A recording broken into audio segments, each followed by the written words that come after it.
Okay. Well, thank you very much for inviting me to join the panel. Thank you, Herbert and Maria and everyone who organized it. And hello to everyone who's watching. My name is Maya Mailer, and I live in London. And I'm the campaign lead with a global network called Kids Climate. And we're a network that brings together over 60 parent climate groups in around 28 countries that are campaigning for change and calling for action to tackle the climate crisis, as well as identifying ways that children and adults and parents can get involved in climate action. And it's brilliant to be here, and congratulations on the launch of your comic book. Thank you. And it's interesting to hear the kind of work you've been doing. I think it also ties with the kind of work that BLI and RESI does as well, because we do a lot of work with children and inspiring them into action. So it's really great to have you on board. Thank you. I'm going to try again and ask Herbert to say a few words if he can. I'm not sure if his mic is working. Herbert, are you there?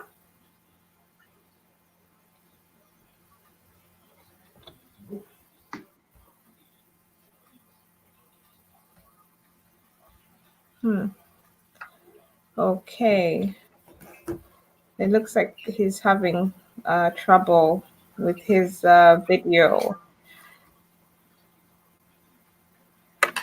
Okay, maybe while we wait for him to... Herbert, can you hear us? We've been trying to reach you.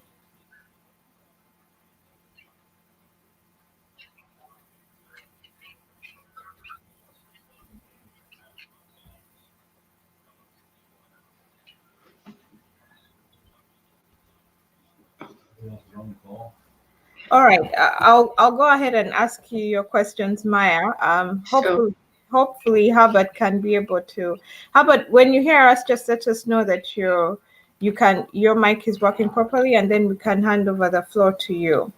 Okay, so but I just wanted to briefly explain the background as to why we did the book, and then maybe ask you in relation to what we're doing, how best.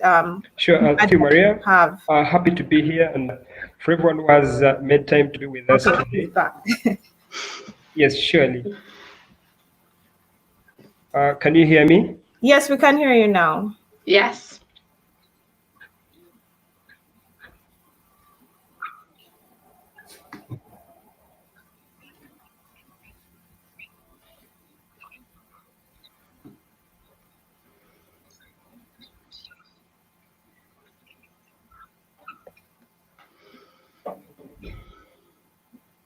The connection's not good. I can't hear anything. I don't know about you, Maria. Neither can I. Herbert, we aren't hearing you at all.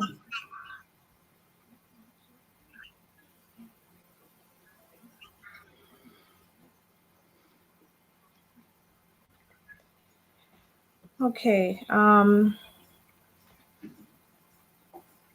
Okay, let me just go ahead and give a brief about the background. So we started this project about 2 years ago, and it was more about what can we as youth organizations do to help children inspire, help children do something about the climate.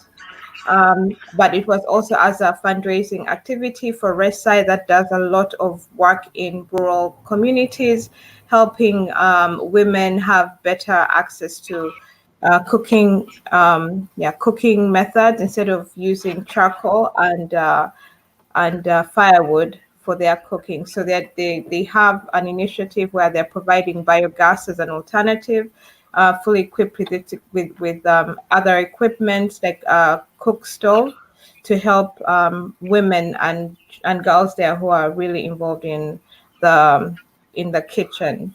So we started it as a concept, and Herbert did a lot of the ideation, and then we came on board and helped with fleshing it out and giving more more to the characters to make it more in line with climate action. And we also got a lot of input from people like the IUCN and Amanda Grossi, who is also online. Hi, Amanda, thanks for joining us. And so I think he also approached our Kids Climate about partnering with us, sponsoring the event, which we are grateful for, and also helping with purchasing of the books. So this is where I would like to ask a couple of questions from you.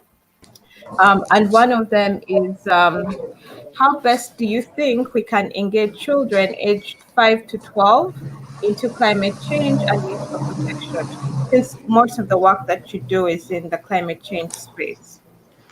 Yeah, thanks, Maria. So I'll just introduce myself again for those that didn't join and give a bit more background. So I'm with a campaign lead with our Kids Climate, which is a global network that is bringing together parent groups from around the world, including in Uganda. And before that, I was head of humanitarian campaigns and policy at Oxfam. And that meant also that I was lucky enough to spend some time in Uganda as well as Kenya. So I'm really honored to be on this panel today. And I've got 3 children. They're aged 2, 6, and 8. And I've been involved in setting up a grassroots group in the UK called Mothers Rise Up that has been involved in quite creative campaigning and protests targeting the UK government as well as big oil companies like Shell and BP. And maybe we can touch on that later. But so to your question, how best can we engage children from the ages of 5 to 12 in climate change and nature protection? Well, I think the first point to make, obviously, is that kids are like adults. They're all different, and different children are going to respond differently depending on kind of the approach. So there isn't kind of a one size fits all, of course, but it's really important that I think the activities and the approaches is age appropriate. So a 5-year-old is going to process the world very differently from a 12-year-old. And with younger children in particular, I think the key thing is really to inspire a love of nature. Many kids, especially those growing up in big cities, are quite disconnected from nature. They don't even understand, I think maybe more so in the UK, they don't even understand really where food comes from or why nature is so important in sustaining us. So I think activities that can get younger kids involved in nature, whether it's tree planting or growing their own vegetables, you only need a little window box to do that, I think can really help encourage children to appreciate and love nature and understand the beauty and wonder of Mother Earth. I know in my kids' school, they have a little, we call it an allotment, like a little farm where they can grow vegetables. They have some chickens, and this is a school in London. So it's a really great way for the kids to understand how we live and interact within nature.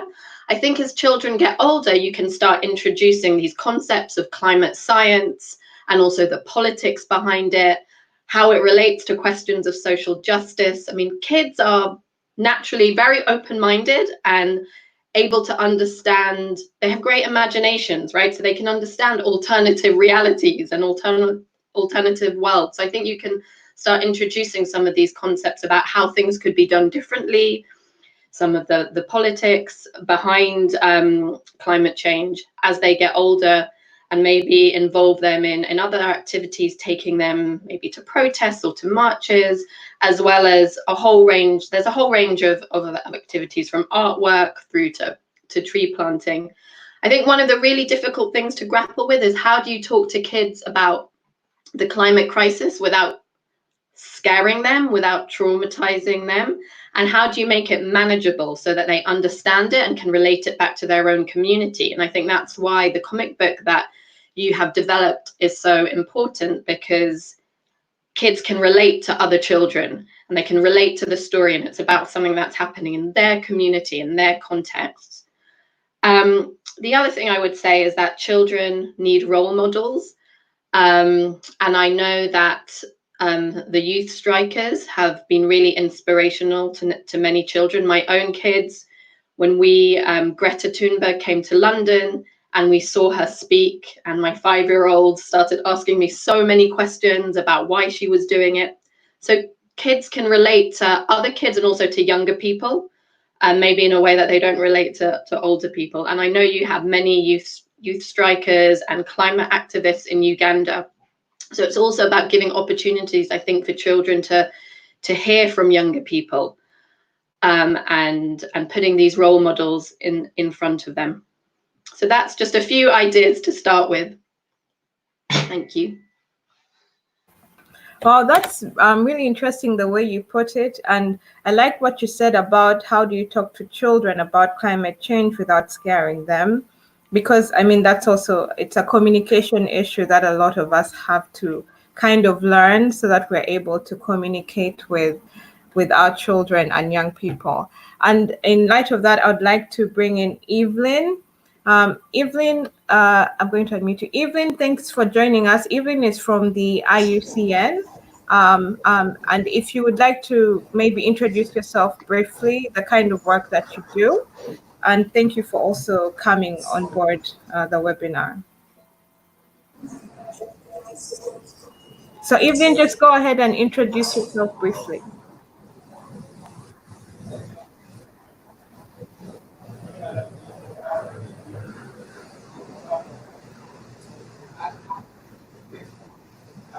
Evelyn, hello, can you hear us? Okay. Thank you, Maria. Okay. Thank you, Maria. Thank you, Maya. And Herbert, if he's also online. Should I say good afternoon, good evening? Anyway, whatever applies, because I know we are in different time to be on this platform. Yes, I can. So are you hearing me? Yes, please go ahead. We can hear you.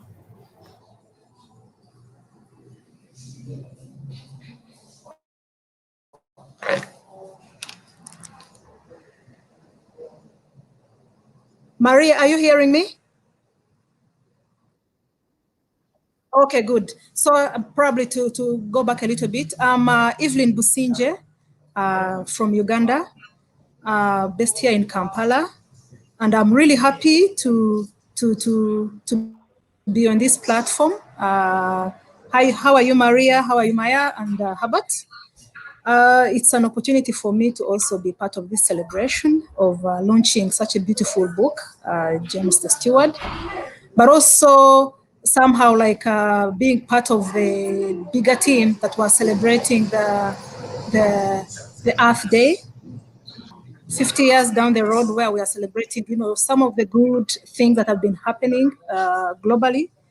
And, you know, it's such a timely event, and I'm very grateful to be on this line. I work for IUCN as a program officer for water and biodiversity.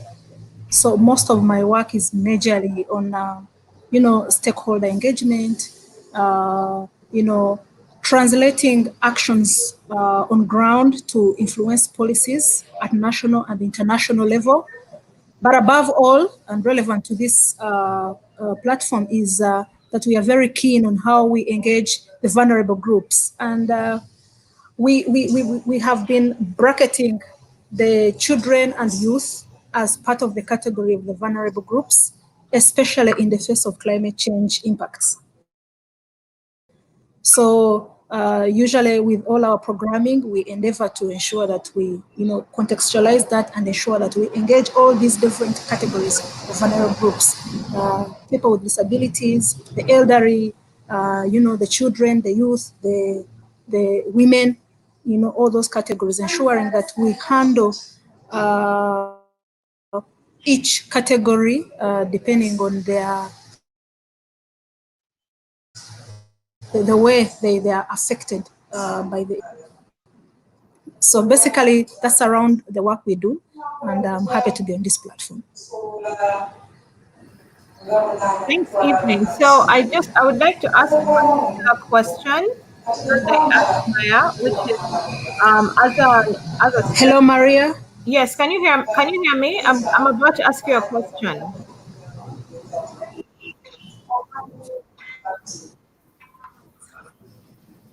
Yes, so I'm about to ask you a question. Yes, Maria. And the question is, as a specialist in the field that you do, how have you been able to engage children and youth to be active in environmental conservation and also take climate action? Yes.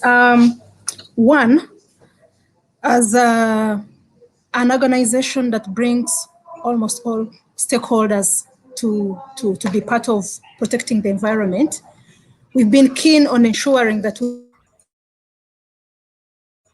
we have the enabling environment for the children and the youth. And how I've been doing this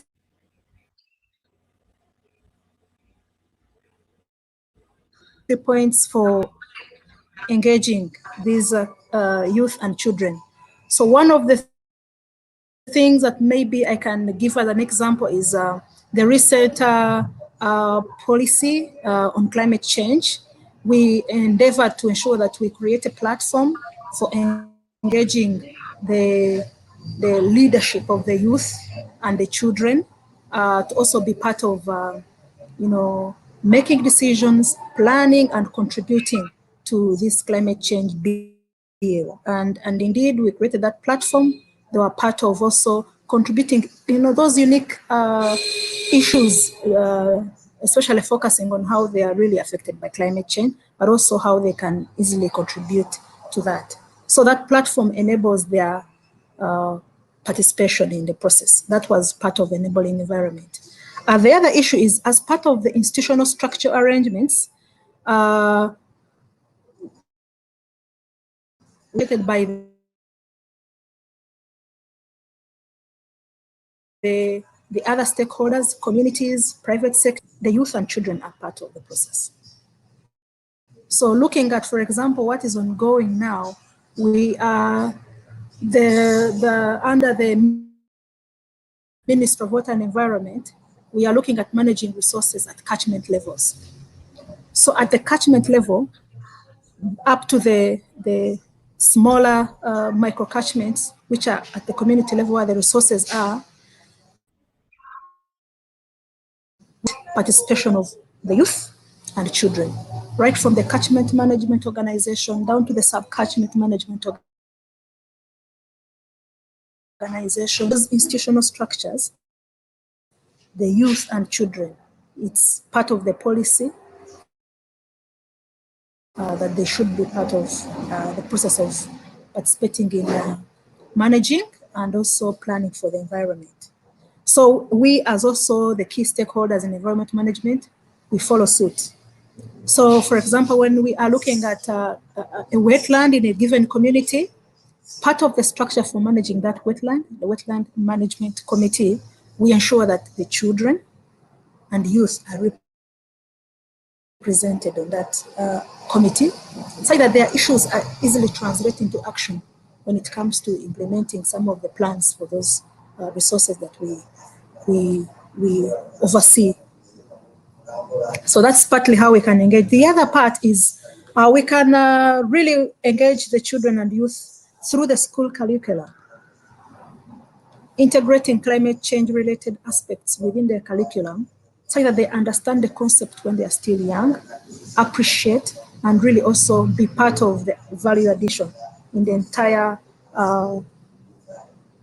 chain of education, but also in terms of contributing to environment management. So the fortunate part is, at least this is already part of the school curriculum.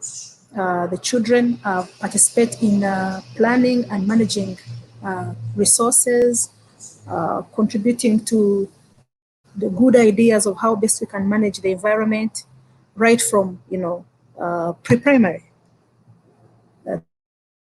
Teachers ensure that they know how to plant, these simple plants like crops like beans. They have they can experiment, have a tin, put in soil, plant the bean seed. They've been doing the same for planting trees like in schools, but also they instruct them to do the same at home. And what is amazing is these children, they are willing really to learn, but also they are very should I say, they are very influential, especially in changing the behaviors of the adults. Like if you send a child and say, please, when you reach trees, I am assuring you that when you go to monitor, you will find the 4 trees, because the child will not settle until those trees are planted.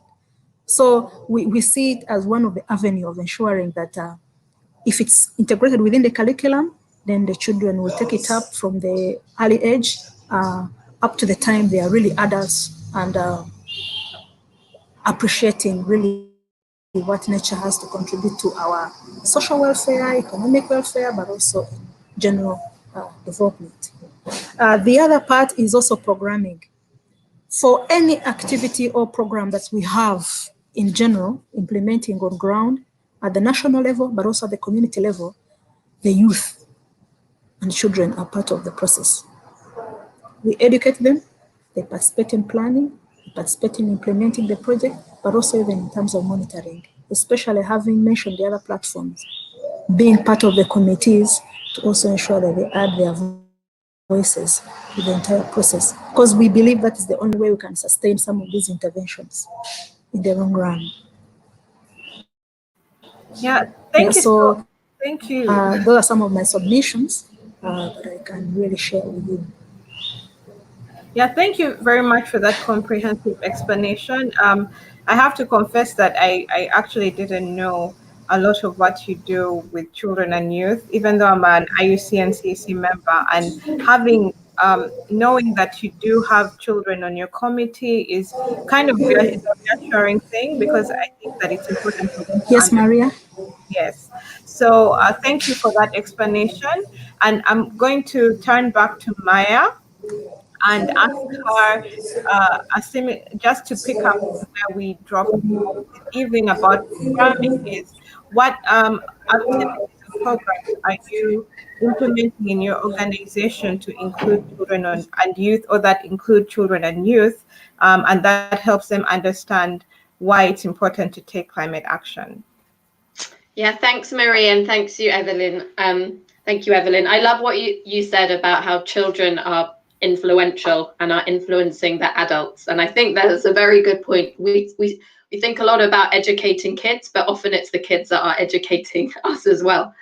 So yeah, to your question about the different activities. So as I mentioned, our Kids Climate is a global network, and it encompasses climate parent groups from around the world, from very small grassroots organizations to bigger, more established ones. And they have different approaches and different strategies depending on what works best for their community.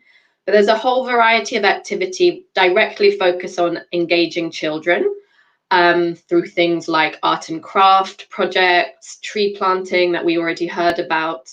And for Earth Day, for example, we were encouraging all of these community groups to create a drawing or a model of the Earth with the message underneath it, our planet, our home, and then put that picture up, if they could, on their windows, on their balconies, on their doors, or just take a photo and share it on social media.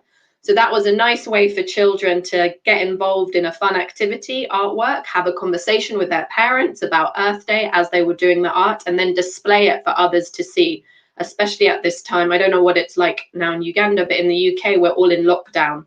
So at least they could put the art up for people to see as they were walking past. So that's one area of activity, is very much directly focused on the children. But what we also do in our Kids Climate is try to engage the adults as well. Because of course it's important to educate the children, but we're in a climate emergency. We don't have time. So adults also need to be taking action themselves directly. So we have activities, for example, where the parents are calling for the school bus to be electrified, or they're campaigning around clean air and reducing air pollution by moving to more renewable and cleaner energy, such as wind and solar. And then there's also a package of kind of work which is more around putting pressure on governments and on big business to make the changes that are needed so that we can reduce carbon emissions and live in a more sustainable and healthy way. And we believe in our Kids Climate that the parent voice and the family voice and the intergenerational voice is very powerful, and that we need to mobilize it. Sometimes the debate around the climate crisis can be very technical. It's all about, you know, reducing the carbon emission and reducing pollution. But we also need to talk about the moral importance of protecting our planet, and the duty we have to protect our planet for the next generation. That's one of the most, I guess, the most important duties of any parent, is to make sure that the environment you're passing on to your children is one that is livable, one in which they can thrive. So we combine these very small grassroots activities with kind of with bigger actions, and it also you know, you have to do what works best for each community and each in each country. Thank you. Yeah, thank you, Maya, for that explanation. And yes, I also agree with you that sometimes the conversation around climate change can be extremely technical. So I just want to maybe read a few comments here from some of our viewers. Amanda Grossi is saying, yes, too often people treat children as these passive receptacles of knowledge, but they can do so much and are often the best activists. So she's glad to see that all of us are recognizing that this is important. And then even I have, someone is asking a question for you, which is, what is I think he's asking what is IUCN in full, because he did not catch that. So I don't know if you want to quickly go through that.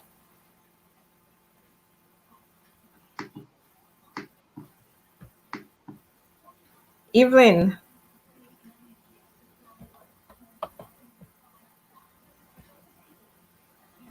Okay, I guess I can answer that. So IUCN is International Union for the Conservation of Nature. Yeah. Okay.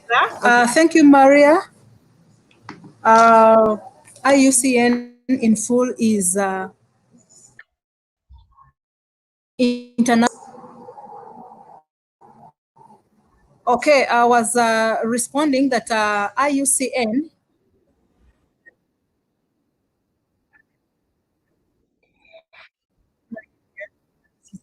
of nature.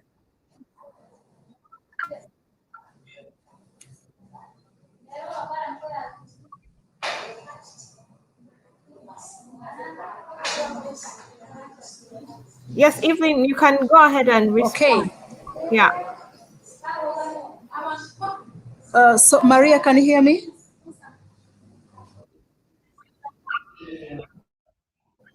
Yeah, it was started in 1948. 2 years back, we were celebrating 70 years in existence as an organization, and our head office is in England, Switzerland.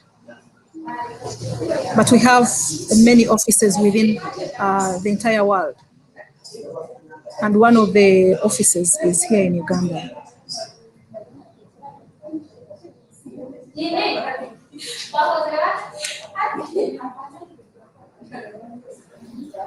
Okay, thanks, Evelyn, for that history. I also have a quick question here, and it's about education. And either one of you can answer it. And the question is from Irene Nagudi, and she says, wow, it's really amazing, but at times teachers do not have adequate knowledge about global warming and climate change. So is training the teachers about these changes important, and also offering the facts to them? Either one of you can answer the question, either Evelyn or Maya.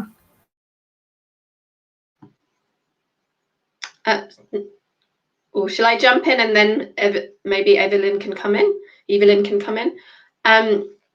Yeah, sure. I mean, I absolutely. I think that it's really crucial to educate the teachers so that they feel confident in talking about climate change, the climate crisis. And I know one of the core demands of the youth strikers globally is that climate change is introduced in the curriculum across schools and also at a university level. So I think that is very important. And I think together with that, there needs to come maybe some training, not just on the facts, but also everything we've been discussing here. How can you engage the classroom and kids in projects so they can really understand the value of nature and also some of the destructive habits that we have. So I think that's a great comment, and is definitely a really important part of this. Teachers as well need to be informed. Yeah, thank you.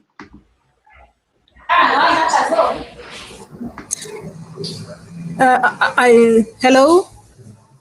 I think I will not differ from Maya's submission that we definitely have to integrate the knowledge or kind of education targeting both the teachers and the children, because we believe the teachers are the key elements in passing on this knowledge to the children. So some kind of capacity building that is targeting the teachers would really be appropriate, and it's important. And I think there are avenues on how best we can target the teachers at all levels, the primary, the secondary, the tertiary institutions, because I think they have also models of how they continue building their capacity, how they network, and probably also being part of some of these clubs that are environmental clubs that are intended to pass on this knowledge. So you find that if you're to build a capacity, you have an entry point, maybe a club, and maybe some of these teachers who are key in passing on this knowledge are members of the club, so they benefit from this knowledge. But also I think internally as teaching institutions, they also have that component of continuing to build their capacity.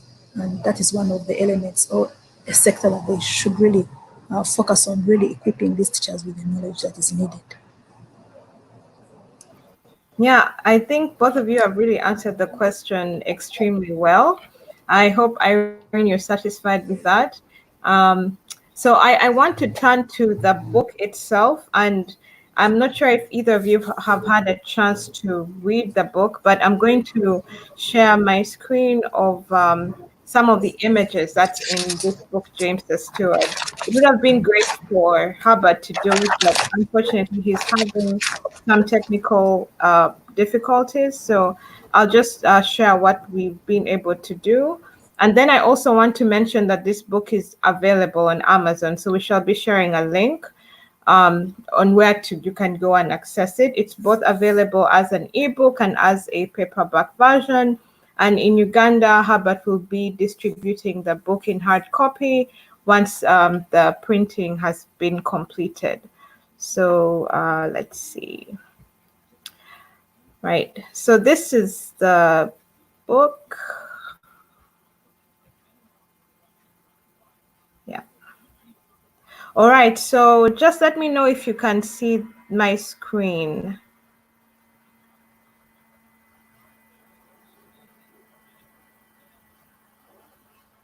Can you see my screen? Okay, so this is the cover, the front and the back page. And the front has James and Sarah. So James is the protagonist, and Sarah is sort of his classmate, best friend. And the story revolves around the two of them.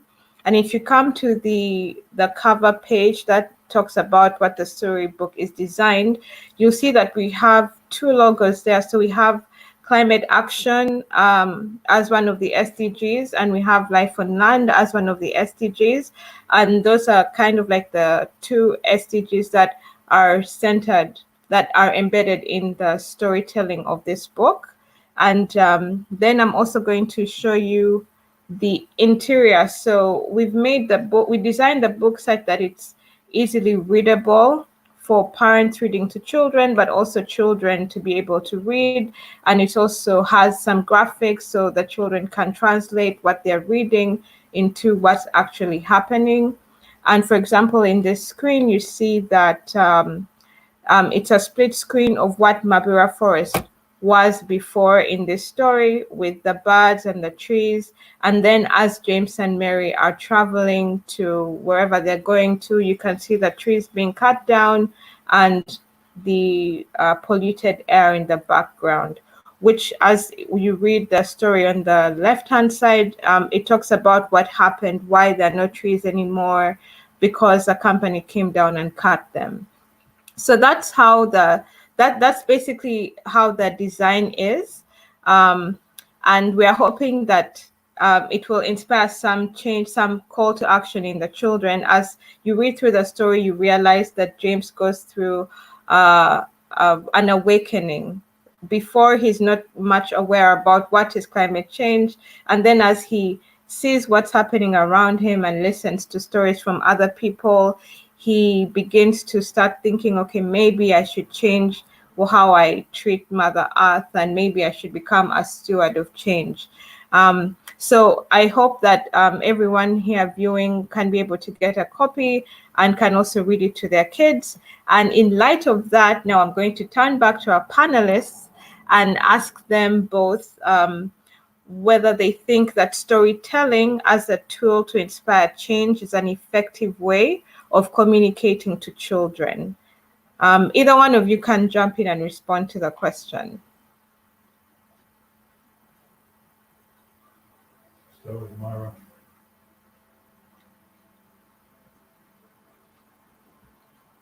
Sorry, you're both unmuted. Okay. Okay, Evelyn, yes, go ahead. Okay.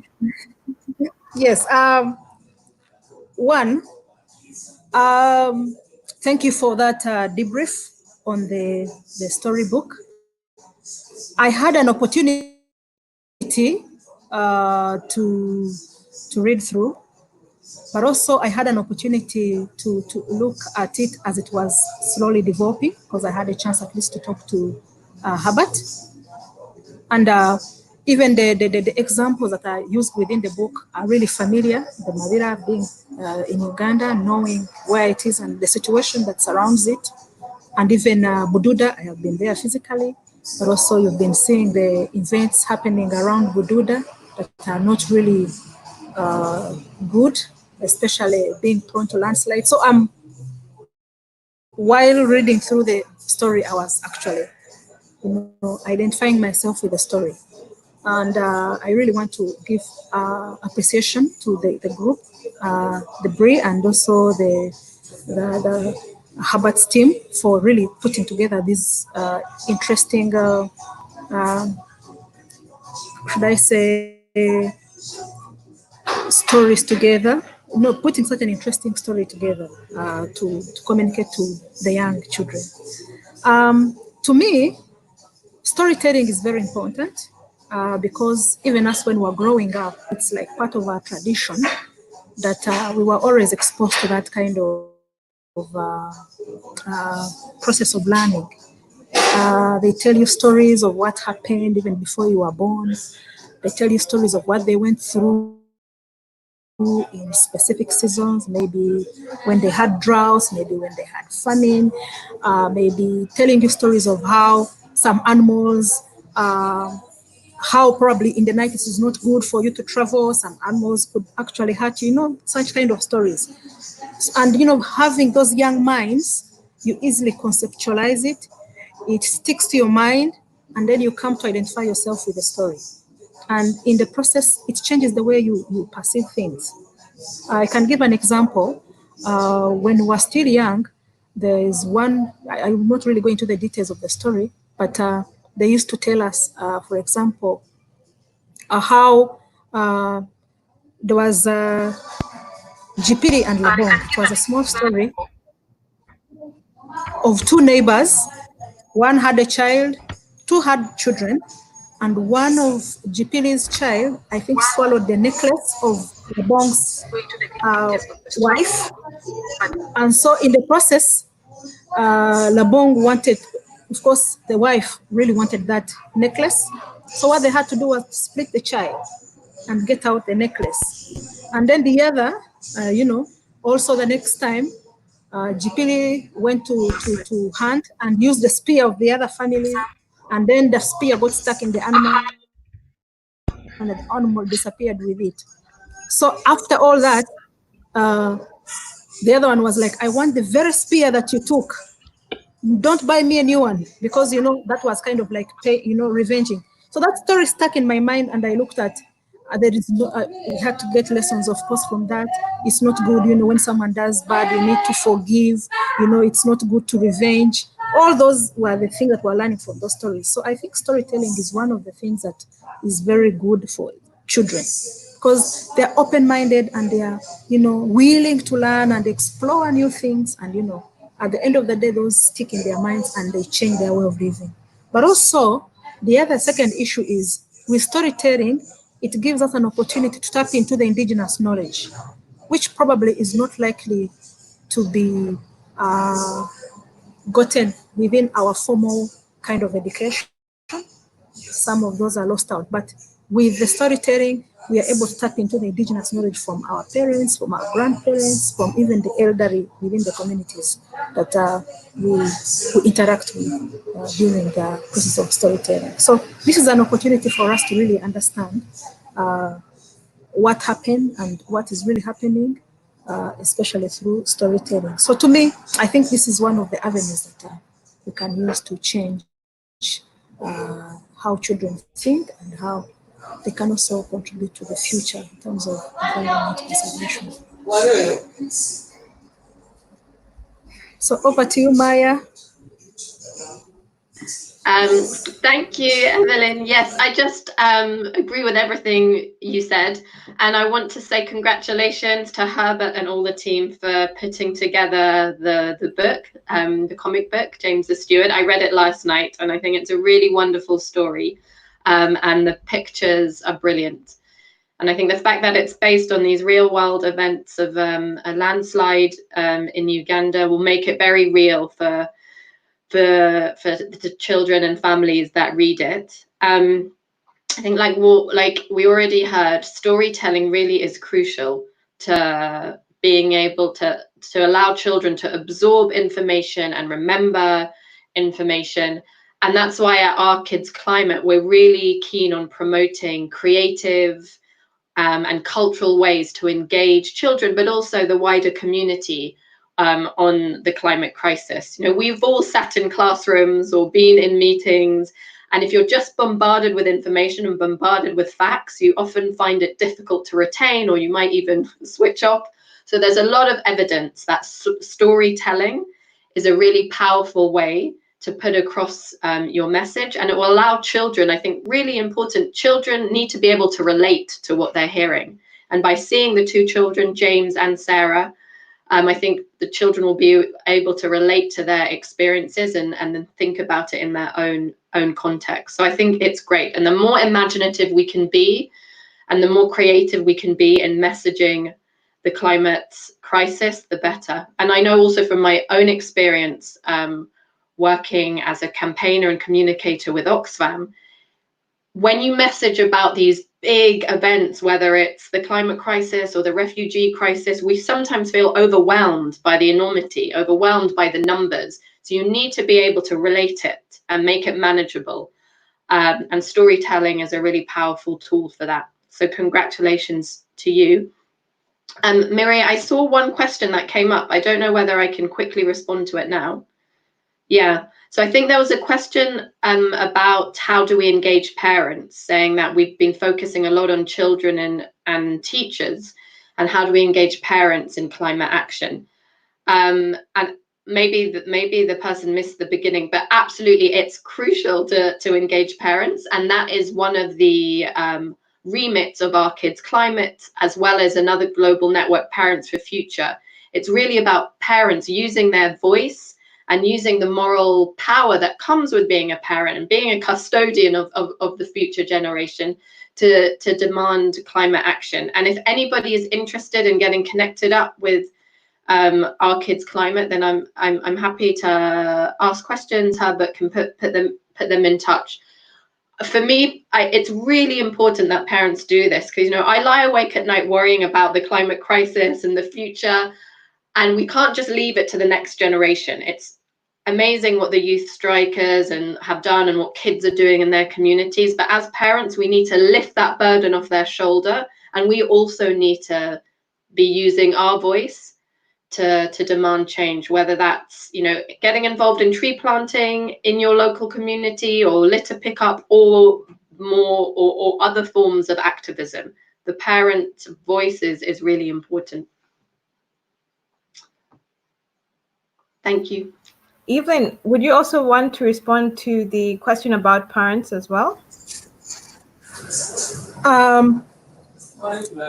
Ideally, I must agree with Maya's submissions, but definitely being the custodians of these children, but also for the generations to come, it's important to surely be part of the engagement process.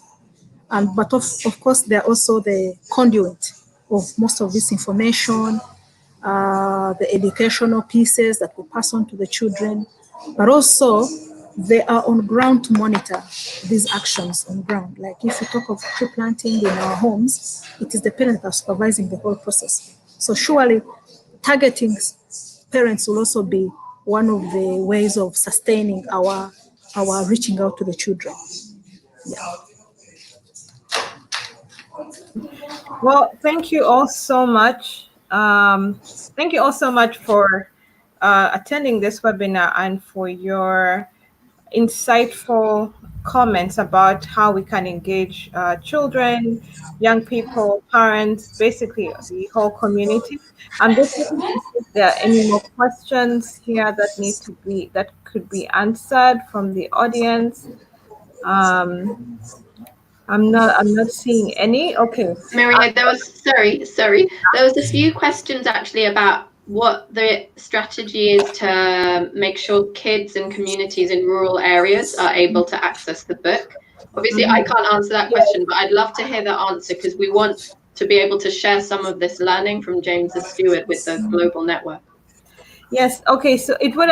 I really wish Herbert was here to answer this because he's really the one on ground and working with the rural community there. But from what I've discussed with him, the plan is really to make the book available in schools. But with regards to the rural setting, the biggest challenge really is a translation because we have a variety of different languages and dialects in Uganda. So it depends which rural community we would be going to. So the first step, as Daphne has mentioned in the chat, because she's part of Herbert's team, is to translate the book first into the local languages and then from there be able to distribute that book, because a lot of them actually do not know, they won't be able to read the English language. So it's important to be able to translate this book into the language that they speak. And maybe even if you've done any communication in a rural setting, maybe you can also give some advice as to how do you bridge the gap with communities that don't speak English but still want to be involved in climate messaging. Yeah, thank you, Maria. One, I must appreciate that the piece is really good.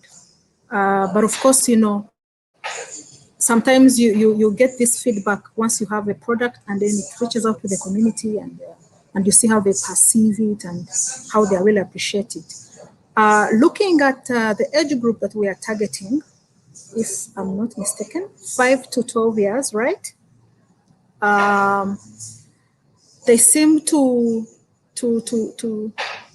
get more interested in the pictorial bit of it, like cartoon kind of a way of you know, putting out our information.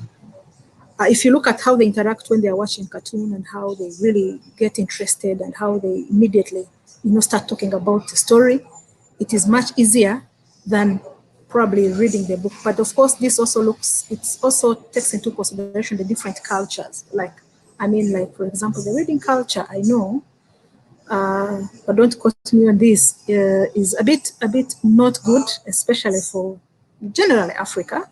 So there you find that the children relate more with visual things. pictures, cartoons, maybe having a skit, role play. They usually tend to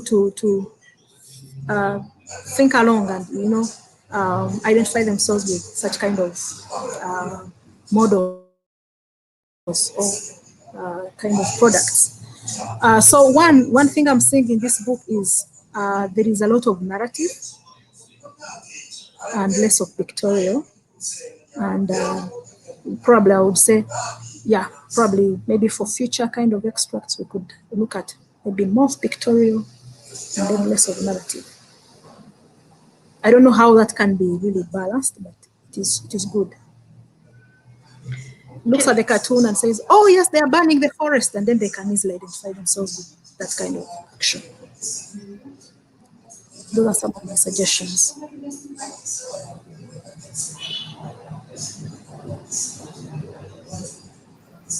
Yes, I agree with you, Evelyn. And I think one of the plans with the book is we're planning to turn it into an animation. But obviously it will also depend on our budget for it and us being able to do it. If there is a plan to do that, the animation part of it, because I agree with you that the reading culture in Uganda for children is not that great. So that's why we're also hoping that the parents are the ones who will be able to read this book to the children. But then at the same time, we do have plans to translate it into an animation so the children can also watch it from time to time, and hopefully that changes their behavior as they go along. And I must say this is also a learning experience for me. Hearing even the suggestions you've made are really good with the skits as well, because that's something that is really embedded in our schools, the primary schools, where you do skits that play. So that's also an option that we can, consider down the road. So thank you for that input. I don't know, Maya, if you wanted to say something as well. Yeah, just one thought that occurred to me is that the book is obviously written from the perspective of two city dwellers. I don't know whether they're supposed to live in Kampala and then they're going to the village. So for future projects, having a book or animation really from the perspective of kids in a rural area might allow those kids to relate a bit more to the material. And then I've also been involved in the past in projects that are very much based around drama. And so again, not necessarily for this project, but in the future, I think thinking about how you can translate the book into a piece of theatre and something that's visual can also be a good way to connect with kids, especially if they have challenges around literacy. And then I had one question. It was a bit cheeky, but I have to ask it of you or Herbert. Why you decided on the title James the Steward, even though it's Sarah who is the most enlightened. So why doesn't Sarah get to star in the title? I have to ask that as a feminist. I think James and Sarah the Stewards. That's a very good question. That's a very good question. Well, yeah. So the reason we chose James is because he's the one who goes through the change. So he goes from being denier to finally becoming a sort of steward, someone who promotes or advocates for climate action in the end.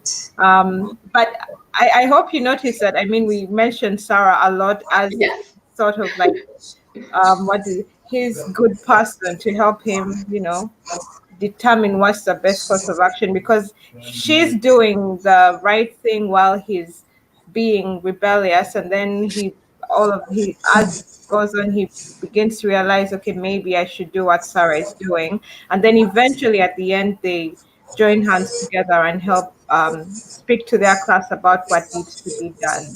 But that's a very good question.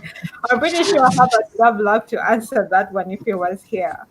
Yeah, it's a shame that Herbert couldn't join, because I'm sure he has thought about all of this already. Yeah. But maybe someone is saying maybe Herbert can answer some of the questions in the chat. Yeah. But yeah, so I'm hoping he can come and answer the questions. But if he doesn't, Yeah, he's answering the question. Well, as he's answering that question, I would also just want to ask you to one question about the times, because we're all in a situation where it's a little bit stressful having to be indoors and dealing with this new coronavirus. How have you been able to, or how are you handling the stress of COVID-19 and being able to continue doing your work so you can inspire the audience? I'll let Evelyn start because she's interesting. Okay, quite interesting. Yeah. Yes, I missed I think the bit of introduction, but I think I overheard Maya mentioning that she's a mom of two. Three? Of three, yeah, of three. Yes, three. Yeah, so I'm a mother of two boys. Yes, so you can imagine what it is like. It's kind of fun, and it's kind of an opportunity for us really to learn. This is something that we didn't really plan for, but we found ourselves in it, especially the lockdowns, to ensure that the spread of the virus is not really, accelerated. So in the process, we found ourselves in it. You're in there with the children. So of course, partly the institutions are also playing a part in ensuring that they keep, engaging us. They keep, through webinars, how best we can cope with the stress, sending us materials to reflect on and, getting some of the examples from the others on how they are coping. But maybe on the personal bit of it is I have scheduled my work. I can't be on desk the entire day, definitely. But I've noticed that the morning hours are good for me to now focus on my work. And then when it comes to around 1, 2, then there in the afternoon, I focus on now being with the family. And of course, in the morning hours, the children are still fresh. They have so many things to engage in, drinking porridges, teas, and maybe, watching a few things, moving out. The activities a bit go down. They seem a little bit destructive. They'll find you on your desk. What are you doing? Can I help you? Then they will want to type. Even when you close yourself, maybe in the reading room, they would want to really be there with you. So the afternoons, I felt it would be good to be part of family. So that's how I'm managing to cope with. We have to pray, engage in prayer as a family. It also helps to calm us down and, have hope that all this will end, and at the end of it, all will be okay. Yeah, that's how we're managing. So over to you, Maya. Thanks. Yeah, it's a great question. So my kids are 2, 6, and 8. But I don't know what it's like in Uganda. But for us, we are allowed out once a day to get exercise. And where I live in London, I'm very lucky. We live close to a big park, and the park backs onto some woodlands, and there's a canal. So each day we're able to go out, and it's really actually led me to reflect even more than usual how important it is to be able to be in nature and access these green spaces. So, for my kids, everything has stopped. No school, no football. They can't see their grandparents, who they really miss a lot. But at least we're very fortunate that we're able to get to the park, and that gives them a real sense of well-being. But the other thing I'd say is I know, we're very lucky. We're still okay as a family. We're still able to work. And I know some people are really, really suffering in the UK and all around the world, and especially in other countries, as they lose their jobs and they lose their income. So it's a real, and in that sense, it reminds me of the climate crisis, in that everybody is affected by the coronavirus and everybody is affected by the climate crisis, but some people are much more affected than others. And in these moments of crisis, some of the underlying inequalities really can get a lot worse. So that's something that we've been thinking about. The other thing to say is I think there is this moment now, isn't there, of really reflecting on our current situation and understanding how we're all interconnected and how we're all vulnerable. And that maybe out of this crisis, some something will change, and we'll try to build back our economies and build back our societies in a way that are more resilient. And my hope is that we don't just go back to business as usual and suddenly all the traffic is on the street and we're just, again, racing to get to work. We really use this moment to think about how we can build back in a way that is more friendly towards the climate and to nature. And a lot of those discussions are happening, but we will need to fight for it, and we will need to make that case for it, because you also have governments and big business who want big bailouts. They want to get rid of environmental regulation. So we're at a crossroads now, and I hope that we will eventually chart a safer and a fairer future. But also my heart really goes out to people who I know are suffering so much right now, and also to all those health workers who are battling to really keep people alive if they have the virus. I wrote something about this, so I can share it in the chat if you want. I wrote an article just on your question, Maria. Thank you.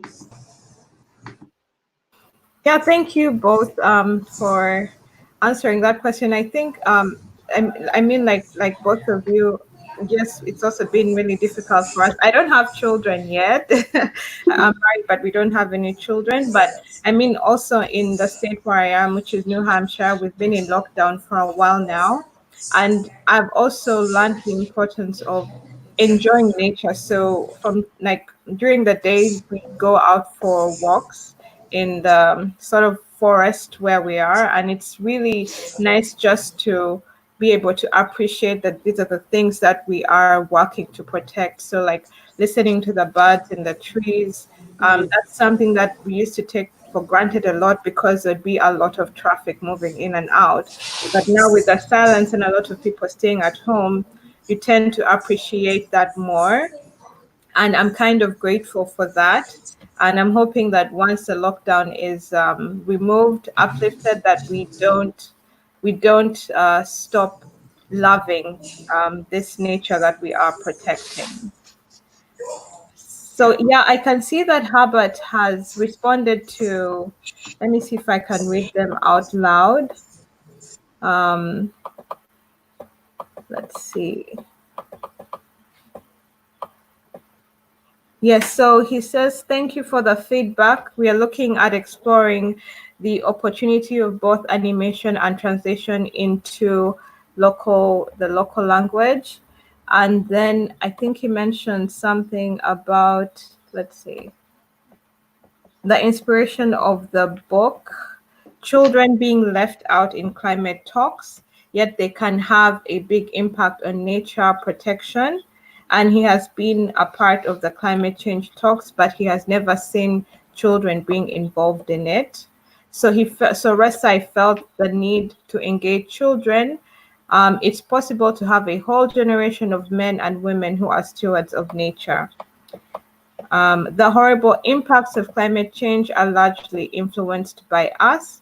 To change this, we need to deal with mindsets first.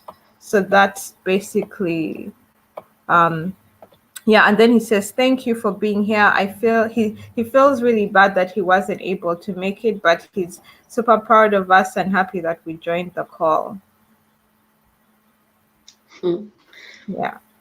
And then I have also shared a link to the paperback version and the ebook version on Amazon. It's now live and available for anyone who wants to order or get themselves a copy.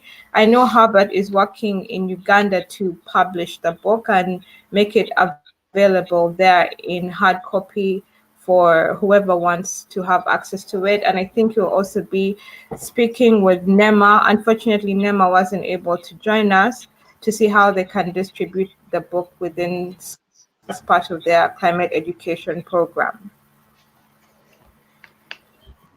If they go to KDP, they can review a page. Yeah. Buy a copy and share it with a friend too.